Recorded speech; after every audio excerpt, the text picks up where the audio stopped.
반갑습니다. 싱싱입니다. 이번 주제는 여러분들에게 말씀드렸던 아이즈 심벌, 즉 전시안에 대해서 좀 말씀을 드려볼까 하는데, 이 눈이라는 것은 여러 가지 의미를 내포하고 있습니다. 눈은 인간의 아이덴티티, 즉 정체성을 나타내죠.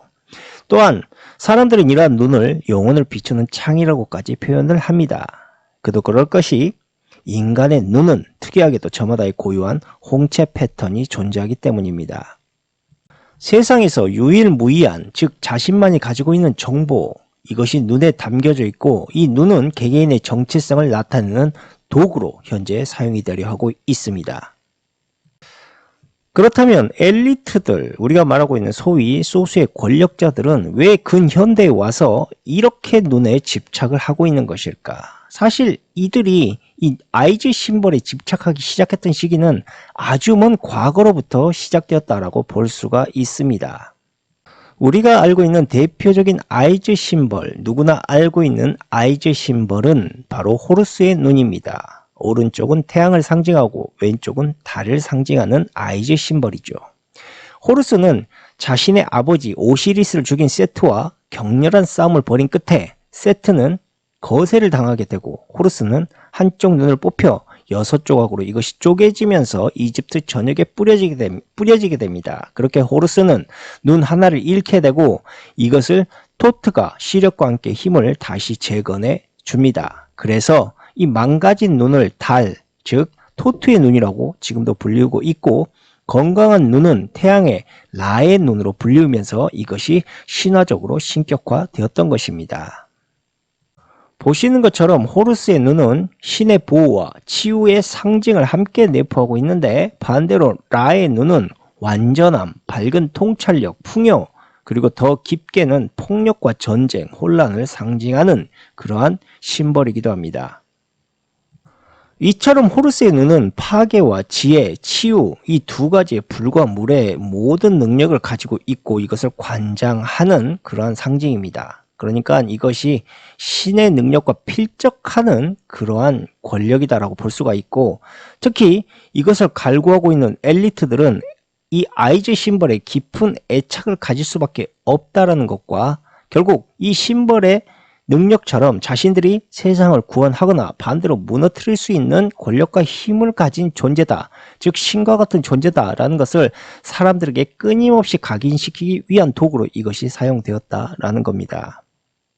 흔히 호루스의 눈은 이집트 시대에 생겨난 심벌이라고 오해하기 쉽지만, 사실상 호루스의 심벌은 수메르 문명에서부터 그 어원을 찾을 수가 있습니다. 물론 그전부터 존재하고 있었을지 모르겠지만, 역사적인 정보의 근원을 타고 올라갔을 때 여기서부터 시작이 된다는 거죠. 이 수메르 문명은 세계에서 가장 오래된 문명으로 그들이 어디에서 왔는지 아무도 모릅니다. 수메르인은 그들이 사용했던 건축물의 탄소 연대를 추측으로 대략 기원전 5500년에서 기원전 4000년 사이부터 수메르 지방에서 살기 시작했다, 이렇게 추측을 하고 있을 뿐이고, 사실 이집트를 지배했던 자들이 이 수메르인들입니다. 그렇게 많은 수메르인들은 원주지에서 대이동을 할 때 그 일부가 메소포타미아로 이동을 하여서 수메르 문명을 일으키게 됐고, 일부는 이집트로 이주하면서 셋족이라는 종족이 되었습니다. 특히 아담과 이브의 셋째 아들이라 할 수 있는 셋족의 후예인 아브라함은 메소포타미아에서 수메르인들의 도시 국가들이 멸망한 뒤 가나안으로 이주한 수메르인의 후손이다라고 이렇게 나와 있습니다. 그리고 이것을 입증할 수 있는 언어의 자취들이 아직도 남아 있는데, 이집트와 가나안의 전통 어휘들 속에서 여전히 수메르어가 함께 사용되고 있다라는 점입니다.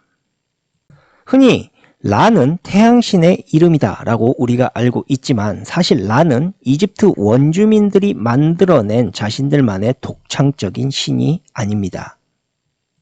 이것은 이미 과거부터 수메르인들의 혈족인 셋족의 유목민들 사이에서 이미 존재하고 있었던 신이고, 이들은 태양신을 우투 또는 샤맛이라고 불리우면서 숭배를 했습니다.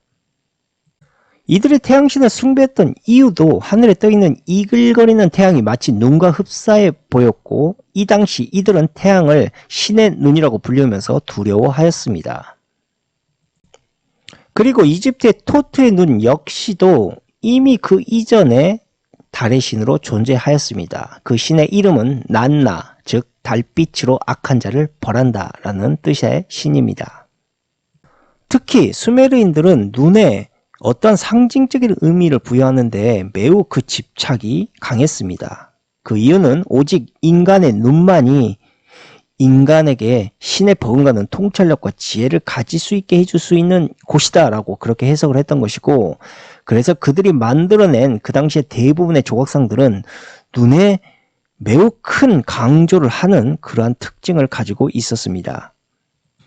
수메르인들에게 눈은 바로 신과 소통하고 신의 능력을 거머쥘 수 있는 강력한 상징이라는 것입니다. 그래서 신을 가장 흡사하게 묘사할 수 있는 유일한 그 곳이 바로 눈이었던 것입니다. 말 그대로 수메르인들의 점토판에 나와 있는 일부분을 해석해 보자면, 비이상적인 눈의 형상을 가진 자가 하늘에 내려왔다. 그리고 그들이 내려올 수 있었던 곳은 태양과 달이었다. 그리고 그들은 언제나 미지의 공간에서 우리를 지켜보았다.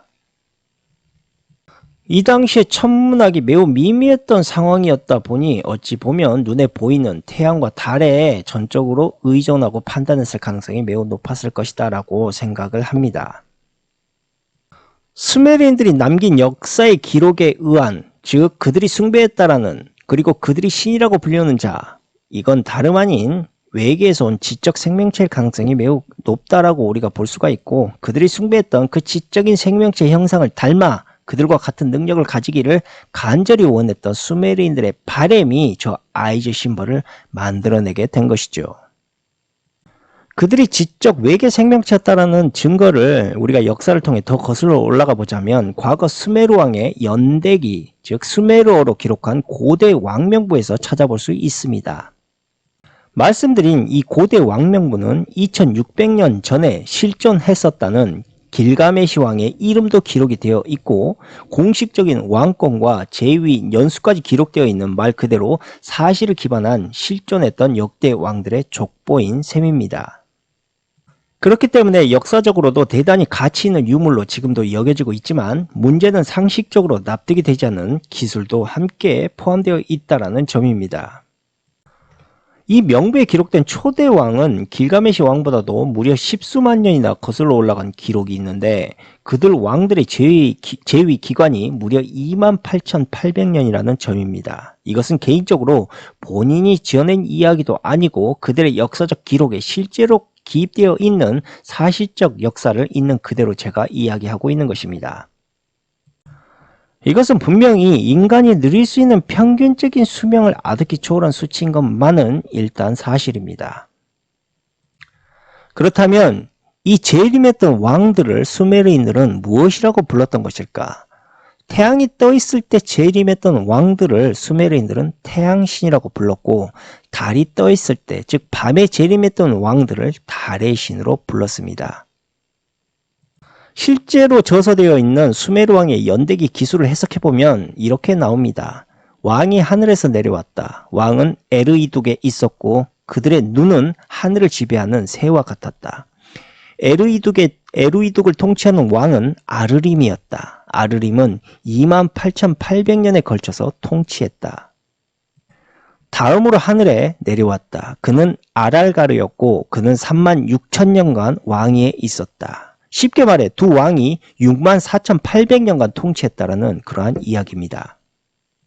계속해서 이야기를 하자면 5개 도시에서 8명의 왕이 있었다. 그들 모두 합쳐서 24만 1200년에 걸쳐서 통치를 했고, 그 후 홍수가 모든 것을 휩쓸었다. 이 홍수가 메소포타미아의 홍수 신화와 결합했던 성경에서 말하고 있는 노아의 홍수입니다. 그렇다면 우리는 이 황당한 기록을 과연 믿을 수가 있는 것일까? 인간이 출현한 시기는 불과 300만 년에서 350만 년, 그리고 신석기 시대는 고작 1만 년밖에 되지 않는 인류 역사를 보았을 때 저것은 너무나도 상식에 어긋난 기록이다라고 우리는 생각할 수가 있습니다.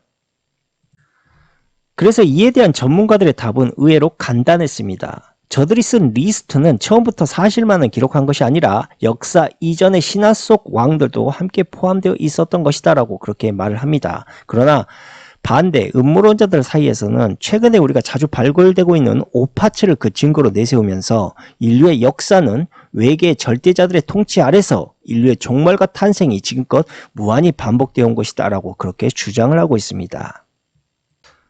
누구의 말이 옳았든 어찌 되었든 그들의 통치 기간보다 중요한 사실은 수메르인들이 숭배했던 왕들이 하늘에서 내려온 까닭, 그것이 무엇인지, 그리고 왜 그들은 이계의 존재를 태양과 달의 신으로 불렀는지, 그 부분이 상당히 더 흥미로운 사실이라는 것입니다. 물론 그 이면의 진실은 명확히 알 수는 없습니다. 중요한 것은 그들이 눈에 집착했던 이유와 이집트 신화의 호루스의 눈은 메소포타미아의 역사적 흐름과 긴밀히 결합되어 이어져 온 상징적 신화였다는 것입니다.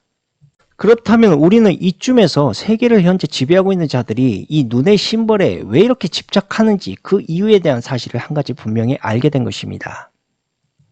그것은 바로 호루스의 눈을 상징하는 저 아이즈 심벌은 과거 수메르인들이 역사적으로 그들이 그토록 숭배했던 이 세계의 신의 눈을 상징하는, 즉 이계 생명체의 눈을 상징하는 표현이다라는 것을 우리가 알 수가 있는 것이고, 수메르인들의 역사적 문헌에서도 그들의 눈이 마치 이슈타르, 즉 올빼미 소리를 내는 여인의 뜻을 지닌 어원으로 묘사를 했다라는 점입니다. 이것이 말하는 바는 미디어에서 수많은 연예인들이 아이즈 심벌을 크게 강조하는 이유가 다 여기에 있다는 것이고, 특히 한쪽 눈을 손가락으로 동그랗게 말며 그 심벌을 더 강조하는 이유 역시 그들의 눈이 부엉이와 닮은 형상을 가진 그들의 눈을 표현하기 위해서이고, 미디어에서 연예인과 각종 건물에 아이즈 심벌을 심고 그것을 계속 강조하는 이유 역시도 과거 수메르인들과 똑같이 당신들의 지혜와 통찰력을 존경하고 또한 닮고 싶어하며 여전히 우리는 당신들을 숭배하고 있다라는 일종의 종교적인 무언 행동을 보이는 것이라고 그렇게 생각하면 이해하기가 아주 쉬울 것입니다.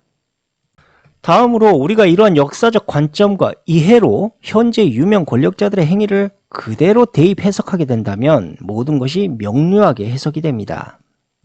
블랙 아이 아시는 분들은 다 아실 거라고 봅니다. 그들의 눈을 보십시오. 거의 대부분이 왼쪽 눈에 멍이 들어 있습니다. 이 왼쪽 눈은 이집트 신화나 수메르 신화에서 어둠, 즉 달의 신으로 불리우는 눈입니다. 어둠은 밤의 여신을 뜻하는 것이죠. 이것은 단순한 심벌을 상징하는 것이 아닙니다. 그저 그들이 우연히 왼쪽 눈이 멍이 난 것이 아니다라는 것이죠. 오시리스의 왼쪽 눈이 세트에 의해 망가진 신화를 그대로 표현하고 있는 일종의 종교적 의식 행위일 확률이 높고, 이집트와 수메르 신화에서 저술되어 있는 태양과 달의 신의 심벌을 상징하고 있는 행위입니다.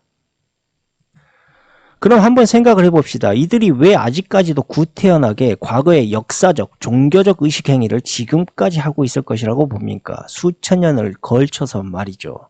이것은 추측컨대 지금도 과거 수메르인들의 왕명부에 나열되어 있던 저 존재들에 의해서 여전히 지구가 운영 관리되고 있을 가능성도 전혀 배제할 수 없다라고 생각해 볼 수 있다라는 것입니다. 최근 우리나라에서도 실제로 질병청정의 오른쪽 눈에 새겨진 형상을 분명히 여러분들은 보았을 것입니다. 이것은 명확히 라의 눈의 형상을 하고 있고, 더욱이 멍든 곳에 저런 희한한 모양으로 눈화장을 할 리는 더 만무합니다. 참고로 라의 눈이 상징하는 의미는 완전함, 밝은 통찰력, 풍요를 상징하지만 그 이면에는 폭력과 전쟁, 혼란을 내포하고 있습니다. 그렇다면 현재 우리가 겪고 있는 전쟁과 혼란, 과연 우연인 것일까? 만약 우연이 아니라면 미디어의 유명인들이 아이즈 심벌에 집착하는 이유는 너무나도 당연한 것입니다. 말씀드렸다시피 과거 수메르인들은 아이즈 심벌을 통해서 신을 닮고 싶은 마음, 존경하고 싶어하는 마음, 충성하고 싶어하는 마음을 표현을 했습니다. 그리고 현재는 그 충성의 마음을 무엇보다 가장 쉽고 확실하게 보여줄 수 있는 매개체, 그것이 무엇이겠습니까? 바로 미디어입니다. 그래서 TV에 나오는 그 모든 심벌의 의미, 제스처는 바로 존경과 충성을 담고 있는 의미다라고 보시면 됩니다. 제가 이번에 방송을 분석하면서 느낀 확실한 사실은 우리가 사는 지구가 그리고 높은 지능을 가진 인간의 탄생이 이 무한히 넓은 우주에서도 찾기 힘들 정도의 우연이다라고 전문가들도 이야기하고 있는데 이 모든 것이 정말 기적적인 우연으로 생겨난 것일까? 수학적인 관점으로 다가갔을 때도 완벽에 가까운 지구와 태양 그리고 달의 정확도와 비율 또한 이상할 정도로 지구에 비해 매우 거대한 위성인 달의 크기 과거 수메르인들의 역사적 문헌에서도 분명히 나와 있습니다.